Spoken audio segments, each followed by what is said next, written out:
Noyan itine kemik yetiştiren ahalinin korkusuna mani olmalıyız. Onlara umut olmalıyız ki bu itler gelip kemiklerini alamasınlar. Moğol ordusunu doyuran tüccarın altına tamah etmesine engel olmak zorundayız. Olmalıyız ki altın alan elinin bizim tarafımızdan kesileceğini bilsin. Bundan gayrı savunmada kalacak, düşmanı bekleyecek vaktimiz yoktur. Noyan itine saldırıp onu bunaltacağız ki buralarda ordusunun barınamayacağını bilsin. Peki ya sonra? İşte bu yüzdendir ki Noyan itini bunaltıp savaşamaz hale getirmek için babam Süleyman Şah'ın verdiği vazifeyi iade istedim.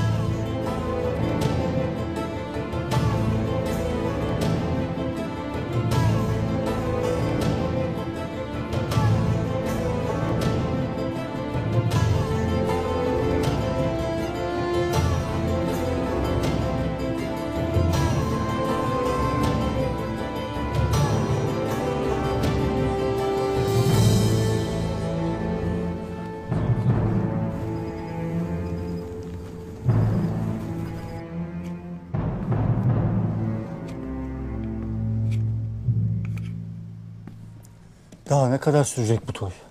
Bitmek bilmedi. Beyimiz onların perde inen gözlerini açmıştır muhakkak. Aramızda Moğolları en iyi tanıyan Ertuğrul Bey. Çünkü onların inlerine kadar girdi. Er geç bunu toydakiler de anlayacak. İşte o zaman Ertuğrul Bey'im yeniden Alplerin başına geçecek. Siz tasalanmayın.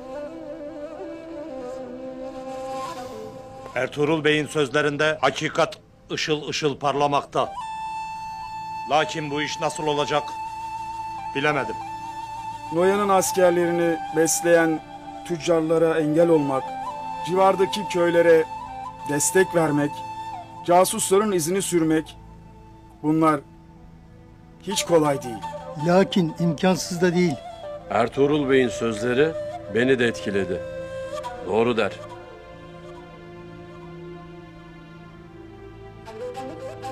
Ya zayıf bir anımızda bu Noyan iti bize yine saldırır.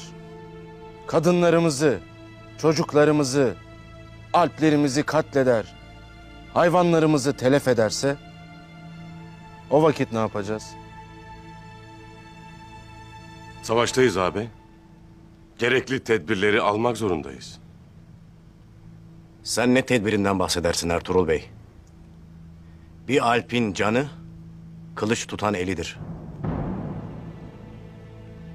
Sen elini çoktan Noyan'a kaptırmışsın. Haliyle canın da.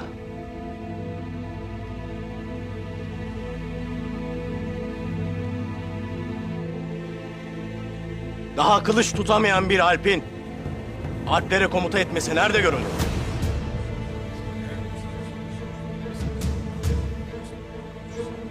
Sen ne dersin Tuğtekin?